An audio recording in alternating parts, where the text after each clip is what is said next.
In order to have a democracy, a functioning democracy, you need a two-party system that is working. I do believe in moments like this, there's an opportunity to build something, to reimagine what politics can be.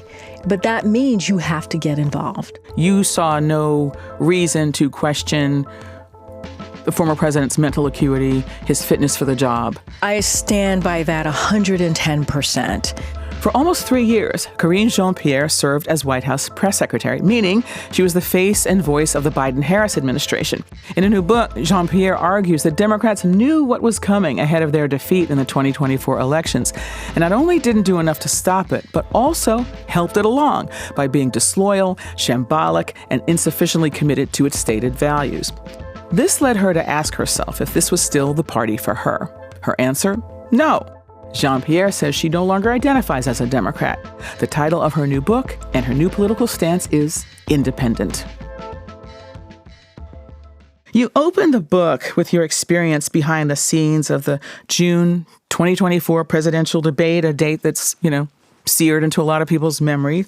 It obviously altered the course of the election.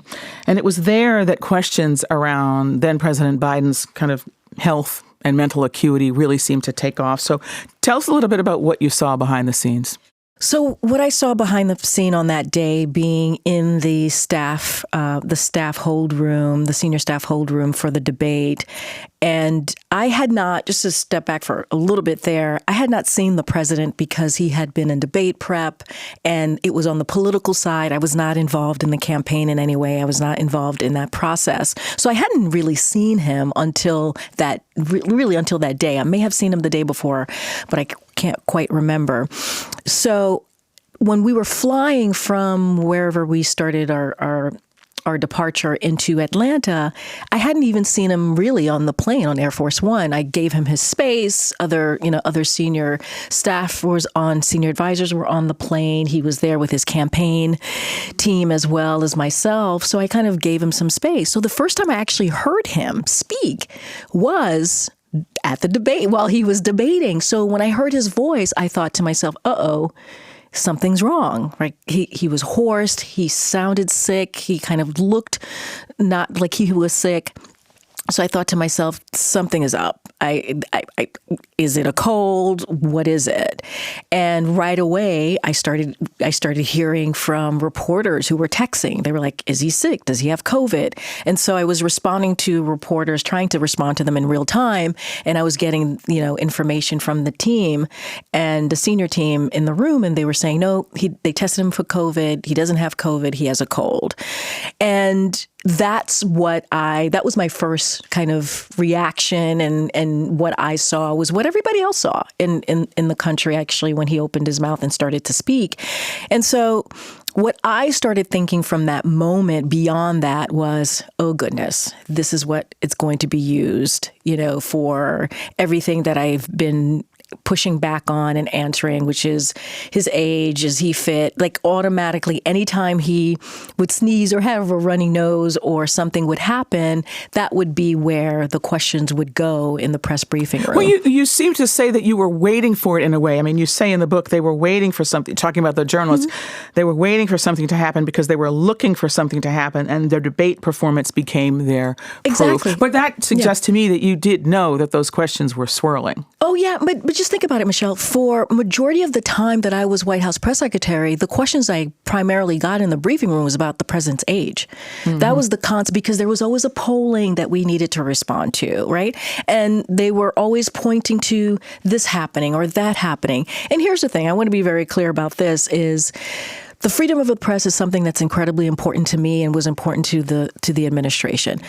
Pushing back on people and pushing us to answer questions is what the freedom of the press, what the democracy, the fourth estate is what the press is. And I think that was incredibly important. What I was always exhausting in this process was the constant, anything that happened had to be that we were hiding something or we weren't being truthful about something that related to his health or his age. And that is obviously became, okay, all right, this is going to be something that they're going to automatically turn into, we're hiding something, this is a cover up. He's really not all there. Let me just be clear here, because you are very clear in the book that you insist that you saw no reason to question the former president's mental acuity, his fitness for the job. You stand by that. I stand by that 110%. This is someone, I have known President Joe Biden since 2009. I knew him when he was vice president. He's kind of watched me grow up and go through my own career trajectory. And so I've known him for a long time. Yeah, you have a number of warm anecdotes about him in the book. Just how he saw that he saw you. He respected you. He saw you. He respected you as a professional. He appreciated you as a human being. And that's the person that I have known. And so in my role as White House press secretary, I saw him daily as someone who had to speak to him about the press and what was going on. I saw him on a daily basis. And so the mental acuity was never a question for me at all. This is someone that I would go back and forth with on a particular issue, or he would call me, or he would ask me what was going on with this article that was written, or this interview that's about to happen, or even something I said at the podium, right? He wanted to know, how did I respond to certain questions or topics that I was getting? And now that's where I never, ever questioned it. Did he age? We never hid that. Yes, of course he aged. We all age. Was he getting older? Absolutely. He was very honest. He joked around about it. And so that's the thing that I'm very, very clear about. The mental acuity was never a question for me at all. I don't want to spend the entire time on this topic, but I do want to say that you realize that a lot of people just don't believe that. Look, all I can tell you is what I saw with my own eyes and what I experienced myself. And that is, I think if people who know me truly and has watched my own trajectory, I speak with truth. I speak with, confidence, with vigor, with honesty. I have always done that. Even in this book, I do that. And the book, is not really about just one person. It's about a system that is broken, right? That is what this book is about. To that end, we talked a little bit about that briefing and what happened, the debate performance. Your beef is not with journalists asking questions about it. My beef is not with journalists asking questions. The core of the book is not about your relationship with the media, the press. The core of the book is about the Democratic Party and what you experienced at the White House and the conclusions that you draw from that. Okay. You write about what you call bickering and backbiting, especially in the wake of the debate performance, but not exclusively that, but in the wake of these questions about whether the president should continue to run. You say it was then that you started to think about leaving the party. Say more about that. Yeah. Why? So it was a process and a thought process that I had in trying to figure out what was next for me and how I felt in that moment and beyond that moment after the election of November 2024. And the book is it's about a two-party system that isn't working. And a lot of people feel like it is not working for them. I'm not the only one that feels this way. And in order to have a democracy, a functioning democracy, you need a two-party system that is working, that is functioning. We have one party. Well, we know what's happening with that one party. It's about Project 2025, and it's about espousing hate and policies that harm people. And we have another party that should be fighting, that should be talking about how do we bring people in who feel vulnerable and who feel left out, not throwing people under the bus, not bickering, not fighting amongst each other, but trying to figure out, hey, this is a moment of unprecedented actions happening. And we keep saying that, but truly in this moment, what we're seeing coming out of this administration is so scary and frightening. And I want to see this party fighting with full heart and soul. And that is something that I'm hearing from people who I don't know who come up to me and say, what's going on? And when you look at the 2024 election, and you look at the data, And you see millions of people who came out in 2020 did not come out in 2024. Those people who came out in 2020 voted for Joe Biden. There's a problem. There's a problem. And the outcome of the election obviously was not what we wanted. And we all take account, or should be accountable, all of us, including myself. But I also, going back to those 3 weeks after the debate, from the moment that the president had the debate to the moment that he decided to hand over the baton to then Vice President Kamala Harris, the bickering that I saw, the behavior that I saw was disappointing. But say more about why that led you to question your entire commitment to and allegiance to the Democratic Party. And just to remind people, maybe people might have thought of you as sort of an outside activist who kind of went into the administration for the purpose of working with that administration. But that's not actually true. You actually started working in Democratic politics or in politics and policy right after grad school. So this was not a new thing for you. So say more about why you say that kind of bickering and backbiting is what opened the door for you to think about other alternatives. Yeah, so a couple of things, right? First of all, during that time, guess who was quiet about what was happening with Joe Biden?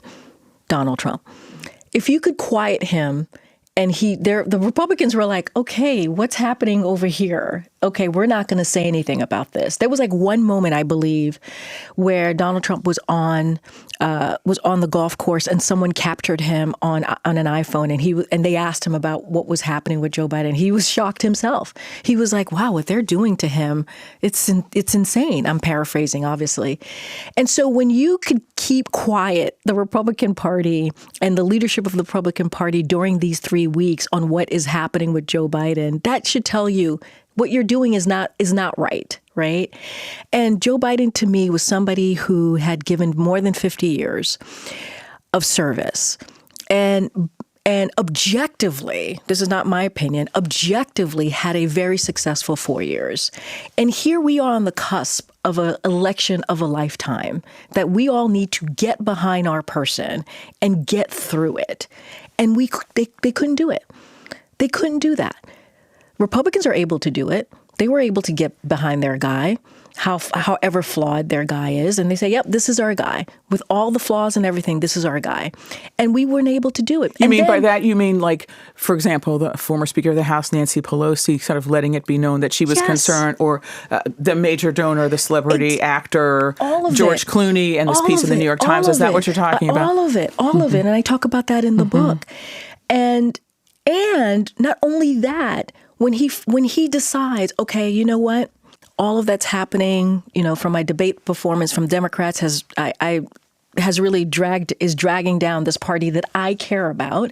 I'm going to turn the baton over to Vice President Kamala Harris. Even then, Democrats were like, okay, you know what? We're going to have an open, maybe an open primary or the convention. It was even insane then. It didn't last very long, but there were words. You saw that as further evidence of what? Just a disloyalty. Just kind of like, why can the black woman who's the vice president, who's more than qualified to be the nominee, who was, by the way, on the ticket during the primary with Joe Biden, why are we even questioning that? We don't have much time to go here, guys. Like, we have to go. You think it would have been different if she were a different demographic? I don't know, but you have to question it. And then I'll say one more piece about this. In 2023, coming out of the midterms, where we were supposed to have a red wave, it didn't happen. It didn't happen because I believe that Democrats in their districts, in their state, had some wins that they can speak to because of what Joe Biden and Kamala Harris were able to do during their first couple of years of the administration, whether it was the American Rescue Plan, whether it was the economy, trying to get the economy back, getting vaccines to people, opening up schools. I mean, you can go a long list of things, fighting for climate change, expanding health care. These are the things that Democrats were able to go back into their districts and tout. And so the midterms weren't as bad as we thought they would be. And that early part of 2023, Democratic leadership gave Joe Biden, as they should have with any incumbent, the opportunity to decide if he was going to run or not. No one said privately or publicly he should not run. So you had an opportunity to speak up in 2023 and no one did. So we cannot there can't be revisionist history here. You can't look at how it all played out, why he decided to run, and say he shouldn't have. Because at the time, things looked very different in that moment, in that snapshot of time. But one of the critiques of the Republicans is that they don't say anything about Trump, no matter how concerning, whether it's signs of his own physical challenges that come with age, whether it's concerning statements that he made during the campaign, like this kind of weird thing about the golfer Arnold Palmer's genitalia, these kinds of things. One of the criticisms of the Republicans is they don't say anything, no matter how concerning it may be. So are you saying you think Democrats should be more like Republicans? There's that old saw, Democrats want to fall in love, Republicans fall in line. Are you saying Democrats should be more like Republicans? Here's what I am saying. I am saying in this moment that we're in right now, where we're literally heading into an authoritarian regime, if we're not in it already, you have the military in the street, people are disappearing, you have people who are going to be really kind of just shocked by the hikes in their health care. You have Black and brown communities that are under attack. You have, it doesn't matter if you're Muslim, Jewish, it doesn't matter. All of these communities are under attack, all of them, by this administration, by what is happening right here in Washington, D.C. Democrats need to not be acting like Democrats. They need to be acting like the opposition party. That's what I believe. They need to be, and not just me, many people that I speak to, they need to be behaving as if, you know what? This is the end. This is the end here if we do not act up and speak very, very, very loudly and clearly, message-wise, how strategic we're going to be.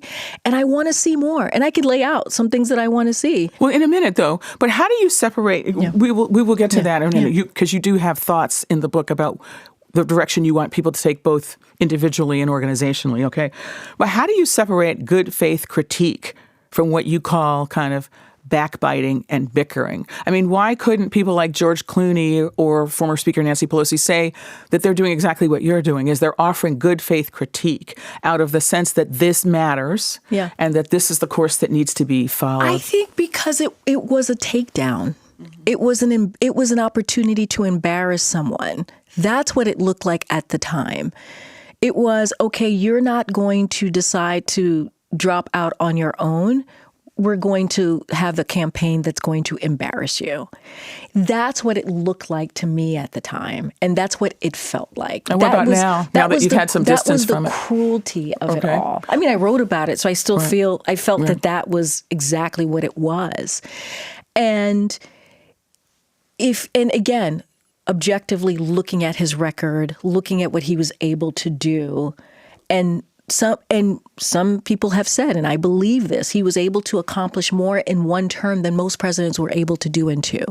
There were multiple crises that we walked in January in 2021 that we had to deal with, whether it was the climate, whether it was racial uprising and what we were seeing, whether it was COVID, the economy. We had to take that on. We had to take that. And I'm not saying we did everything perfectly, but we did. And the infrastructure bill, which had been promised and not delivered for years. Infrastructure bill, veterans. I mean, we took that all on. And so I'm talking about looking at the character of someone and what they were able to do, and objectively what they were able to get done, and with just a short window going into an election. We should have all have been on the same page. Is that a failure of communication then, which, oh, by the way, is your bailiwick? But I said at the beginning, I said just moments ago, the elections did not turn out the way that we wanted them. And we all have to be accountable for that. I wish that our messaging broke through a little bit sharper. It was very, very difficult to get our messaging through. It was just not easy. And it didn't hit because millions of people decided not to vote. If millions of people who voted in 2020 and decided not to come out in 2024, that's a problem. And there was an incumbency issue. Isn't part of the problem is it because the top of the ticket, the president of the United States, was not effective in communicating his own message for whatever reason? So here's the thing, too. We have to look at the G7, the G10 countries. There was an incumbency issue, right? And a lot of it is connected to COVID, the economy. There was certainly an incumbent issue. I can't go back and say, or do a hypothetical about, if we had this person, would we have won? There was an incumbent issue. That's something that we saw in other countries. I wish we could have gotten our message through a lot sharper and a lot better, and then people could hear us about the economy. People didn't feel it. Right? People were like, okay, you guys are saying that the economy better, but we don't feel it. Now, there was some poll that showed that some folks were feeling it a little bit better. And so we were obviously we tried to tout that, but it was just a difficult political climate.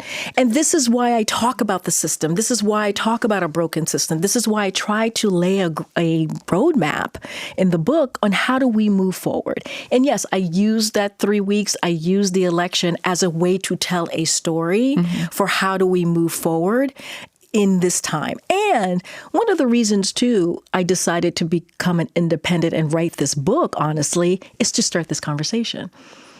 I feel like, okay, I'm not running for office. I have no plans to do that. But I had a big role. I have a platform. How can I really get this conversation started? And that was part of the book, too. It's like, okay, I'm going to see if I can start a conversation. I'm willing to take the hard questions. I'm willing to do a back and forth about this. But we're talking about it. We're talking about it. And I want to see more. I do. I have no plans of voting for the Republican Party. I align with what the Democrats believe in, but I want to see more. And if I can start that conversation, little old me can start that conversation, then let's have it. I want to talk more about what it means to be an independent in a minute, but I want to spend a little bit more time on the critique. You write at length about your view that you write at length about how you feel the Democratic Party has particularly failed Black women. Do you want to say a little bit more about that? Up to and including former Vice President Kamala Harris 1,000% as the nominee, and the way you feel that she was not supported as she should have been. So I have a chapter on, it's called Sisterhood. It is a kind of a love letter to Black women and lifting up Black women the best way that I can in my book. I wanted to make sure that the base, the backbone of the Democratic Party, which is Black women, I wanted to speak for them the best way that I could as a Black woman myself. And I feel like if you look at Black women over the past, modern day politics and how they come out and vote no matter what, because they understand what's at stake. 92% for Kamala Harris. And it stays in those numbers throughout every presidential election that I have been pretty much part of in recent time. And it shows what they understand, right? Black women understand, look, there's a crisis here. Not only is it going to affect me and my family and the community that I love, but it's going to affect everyone. And we tend to be in this mode where we feel like it is our duty to try to save and try to really speak out. And we get forgotten. We just do. We do.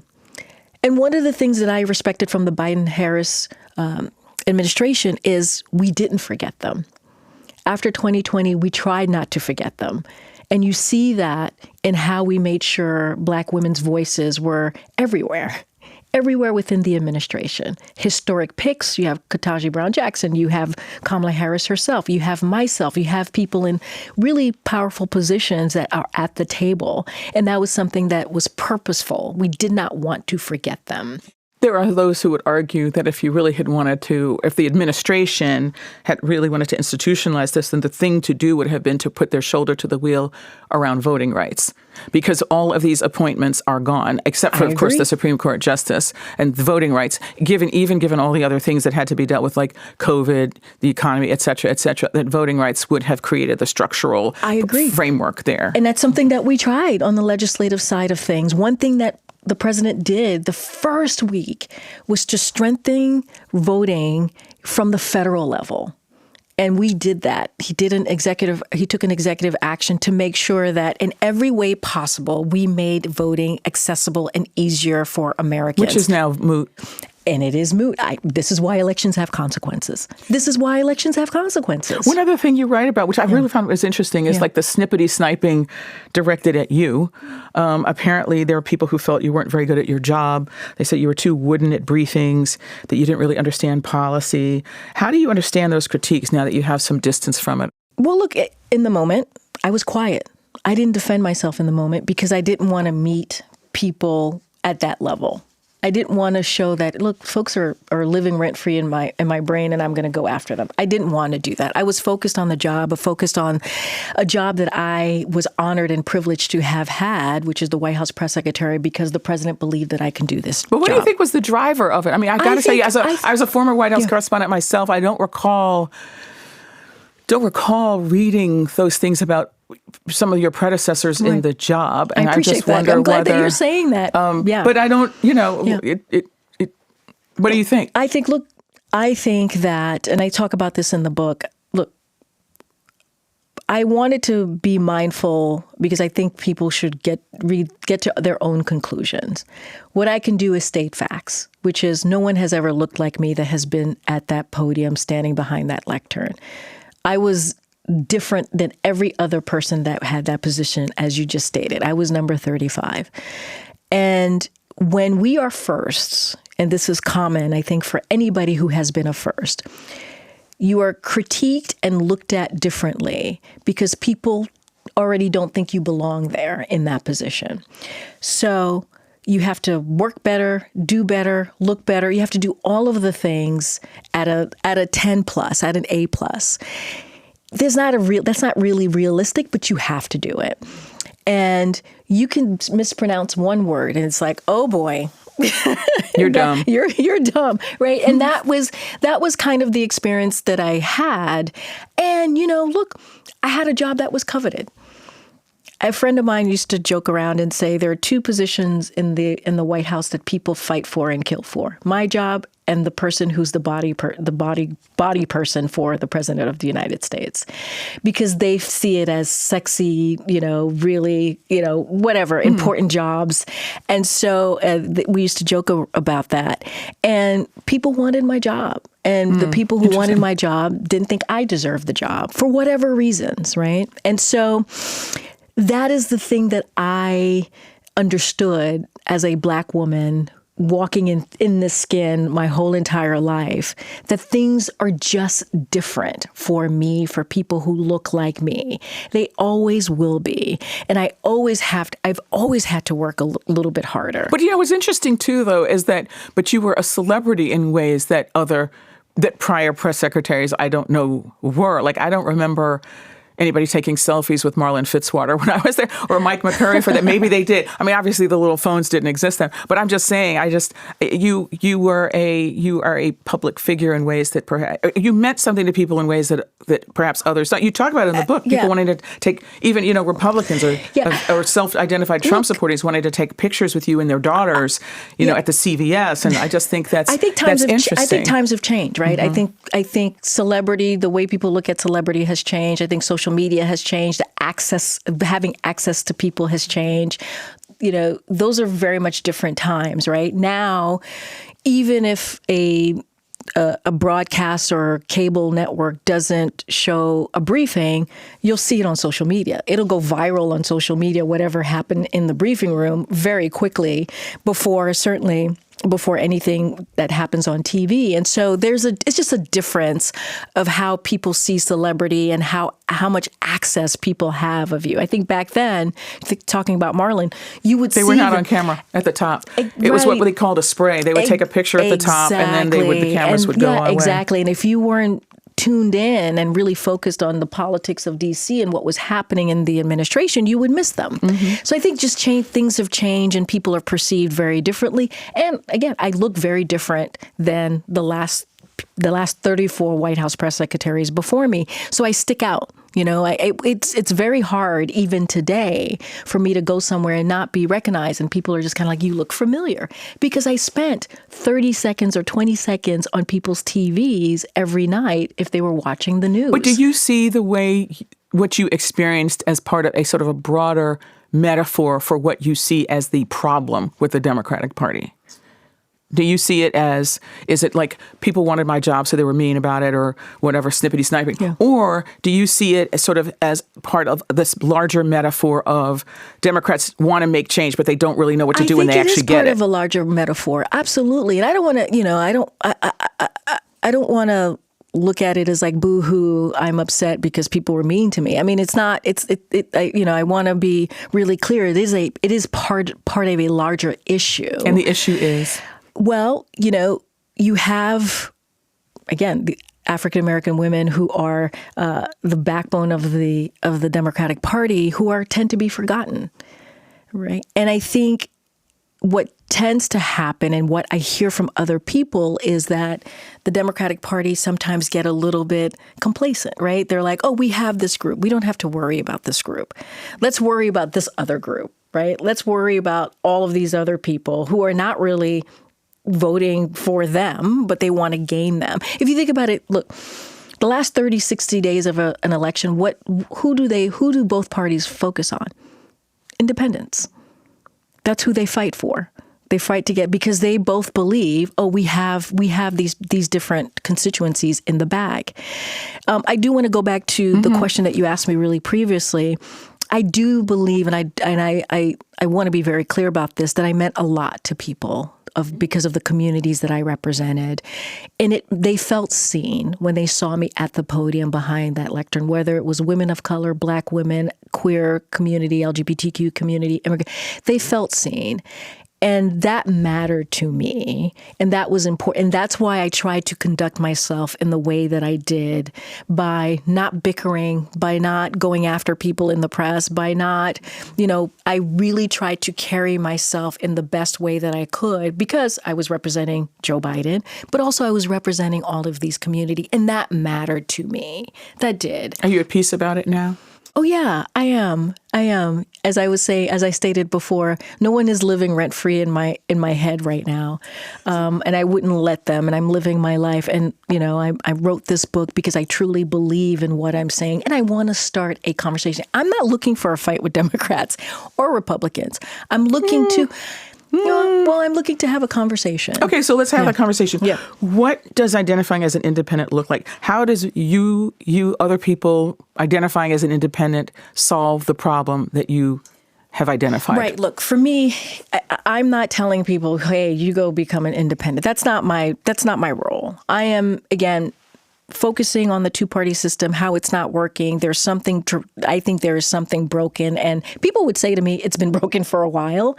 But right now, in this moment that we're in, and with the devastation that we have seen in the last 10 months, we really have to have this conversation about this system. Okay, but what does it look like? You're an independent. What does that look like? And so I believe that you need a two-party system for democracy to work. You have to have a two-party system. What I'm not talking about creating a third party. That is not what I'm talking about. I write in the book how in past elections, how we have to be really mindful, and this is incredibly nuanced in what I'm talking about, because it has hurt us, right? So that's not what I'm talking about. I'm talking about, because independents have typically, or third-party candidates have typically functioned as spoilers, whether it's Ralph Nader in Bush v. Gore, whether it Ross Perot, who many people argue helped Bill Clinton get elected and took votes away from George and I talk about H.W. Bush. And I talk about that in detail in the book. But there is a growing number of people who see themselves as independents, including young people. We have to question, why is that? Why is that? Because they don't see themselves in the party. They don't see their voices being represented. There is a growing number. So it's not, I think it's not about convenient, because it's not convenient to be an independent. If you're in they're close primaries where it's not convenient to be independent. And most independents, they are independent because they want to hear different sides, and they want to know who speaks for them more clearer, and really is going to make a difference, and taking action in their lives and really make a difference. And so those parties go after that vote and say, hey, this is how we're going to make your vote better. And then what independents normally decide is, okay, I'm going to go for one party or the other. That's usually how it works. But you do have to question when there is a growing number of independents, especially young people, who are saying, that party doesn't speak for me. Then you have to change. You have to really speak to those people. You have to figure out, okay, what are we doing that we're not communicating better on? There is a fundamental problem here. And that is what I'm talking about. For me, it's starting a conversation, number one, and really hopefully trying to shine a light on what is happening underneath this broken two-party system. But for me, it is, look, I want to show how is this person going to fight for my vote?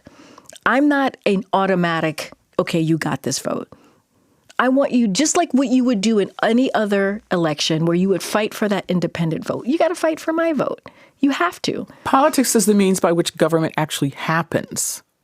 So the question then becomes, like midterms are coming up, what should people do? Do they register as with one party or the other and say, answer polling questions and say, but my support is lukewarm? I mean, I'm thinking about something like the District of Columbia, which is, a unicorn in many ways. Yeah, it's the District of Columbia. It's the District of Columbia. It's uniform. But okay, small little focus group there. A lot of people register as independent or unaffiliated or whatever for ethical reasons. Lots of journalists, for reasons of ethics, it's just not appropriate to register for a political party. But then you are effectively disenfranchised because you have no role, you have nothing to say in municipal elections. The party is actually where things are decided. Now, that's a choice that a lot of people make, including myself, because it's ethically appropriate for me. There are a lot of judges, there are clergy people, that's whatever. But you are effective. It comes at a cost. You literally have no say in the leadership of the city as a consequence of that. I mean, the general election is pro forma. There are a lot of jurisdictions like that. So what should people do? I mean, there aren't open primary systems, right? Yep, there are. But what if there aren't? But that's what I was saying, right? It's not convenient. You're correct. It is not convenient to be, there are closed primaries. It is not convenient to be an independent, but it sends a statement, right? It says something very loud and clear. You do not have my vote because I look the way that I do. You have to earn my vote. And it is very true in a general election. Those last 30 to 60 days, they go after the independents. So this is not perfect. This is incredibly nuanced, and I understand this. But it's also trying to make a statement, trying to start a conversation. And that's what I hope that I'm doing by writing this book, hopefully laying out a roadmap. And I do believe that there's things that the Democratic Party can do to be better. Like what? And it is the opposition. They have to think we are the opposition party because what we're seeing right now is not okay. This is not business as usual, right? Rubber stamping, Trump's appointees. Let me tell you, that is not the way that should have gone. We knew coming into this. One of the things that you said when we started this conversation, Democrats knew Project 2025. We knew what was about to happen. Anti-DEI was like one of the first things. That's right there on Project 2025. We knew immigrants being attacked. We knew this was going to happen. So there's nothing surprising here. And so I feel like we should have been better. We should have been more prepared, not rubber stamping appointees. There's so much more we can do. As you and I are speaking now, going into maybe third week of the government shutdown. Yeah. Do you agree with the Democrats on this? Do you think they're doing the right thing? I do, because I love that they're fighting and they're saying absolutely not. Look, in a couple of weeks, Americans are going to open up a letter from their health care. And in 2026, their premium it's going to go up by 75%. It's going to skyrocket. Well, it's not that the premium is going to go up. The cost to the buyer is going to go up. Yes. Dramatically, because the subsidy that enabled to buy down the cost is going to disappear. ACA tax credits, absolutely. You're 1,000% correct. And that's scary. People are going to have to decide, okay, do I have health insurance or do I put food on the table? This is what's at stake for many people. That is frightening for folks. And that is real. That's just one example, And so this fight is truly the fight that Democrats are in, which I'm glad that they're fighting this, it could destroy the healthcare system, put the healthcare system in crisis mode. And so they have to fight. This is not an abstract fight. This is a fight that real Americans, everyday Americans are going to feel. And I'm glad that they're fighting for it. Given the experience that you had and given all the things you wrote about in the book, do you think that they are, what's the word I'm looking for here? Steadfast. Do you think that they're going to hold together on this? Look, that remains to be seen. I mean, I hope so. That remains to be seen. But there are other things that could be happening here, right? They can hold press conference in front of a hospital where, because of GOP hikes, it's going to shut down. They could do so much more to show, okay, we're going to go into a Republican district or state and we're going to have a conversation with Republicans about the economy. There are things that could still continue to be happening so that the message is clear that, hey, by the way, the Republicans have the president, the White House, they have the House, and they have the Senate. Let me go back to something that actually is where you started the book, is what sort of animated a lot of your thinking, which was this discourse around President Biden's age and his fitness and so forth. One of the arguments is that part of the problem with the Democratic Party is that the leadership is just too old, that they're just too old and their lives are just not connected enough to the daily realities of most Americans. Do you think that's fair? I do think that we need young people to become politically active and to run. I say this all the time. I think that we always need new blood. We always need new voices. And I think it's important I want to see that. And I think it is time for the old guard to let go, right? I think what would be wonderful to see is, hey, let's train, give experience to younger people so they know how this works, and give them advice and help them get elected, help them get into places where we can have diverse and various different voices. I think it's important. But I also think experience matters. I do. I think experience matters. I think one of the reasons the Biden-Harris administration was successful was because of the experience that came from Joe Biden being vice president, having relationships in Congress, and also having foreign policy chops. And I think that did help us. Like, we have to remember what was happening at the time. It was 2019, 2020, we had a President Donald Trump, who was hurting us with the COVID response, where the economy was going a downfall. And there was a lot to fix. And voters, not me, voters decided and felt comfortable with someone who had been in the White House as vice president to get us out of where we were. And I would say Joe Biden himself had talked about wanting to be a transition candidate. And that's what he did at the end by handing over the baton to Kamala Harris. I do believe we do need young voices, and I'm very worried that young people are not going to be as active or are questioning. I don't want to say are not, because we have seen them be pretty active with protest and being very loud and clear about what they think about this political process, but not wanting to get into political office. Mm-hmm. I want them to feel like there is an opening and that and I want them to do that. They should. So you said you wanted to start a conversation. The book is just out, but people knew what you were going to say. I mean, it had kind of surfaced that this is where you were headed. What are you hearing from people? Well, I think what's good about me being out there talking about the book is I think there was some misconception about the book when it was first announced. And it was interesting to hear, and I was being quiet because I believe I'm going to speak when I'm ready. And obviously with the book coming out, I'm ready to speak. And I hope people are inspired. I hope people are inspired to continue to either be in the fight or get into the fight. I do believe in moments like this, and this is for young people who hopefully can hear me and are listening. There's an opportunity here. There's an opportunity to build something, to reimagine what politics can be, to reimagine what your future can look like, to reimagine what America can be. And I feel like in these moments, there's an opportunity to do that. But that means you have to get involved. That means you can't stay quiet. because silence is complicit, right? And so that's what I hope. And I know I'm telling my story in this, and I know that it's about me, but it really isn't. I really wanted to shine light on what is happening in this current moment. But speaking of you said you aren't interested in running for office yourself. What do you see as your role now? What's your life now? Well, I'm trying to figure that out. This book, was a big part of what I did this year, and I hope that I can continue to have a voice that helps people and inspire people. That's really what I want to do. Do you think you're going to be welcome back to the cookout, as it were?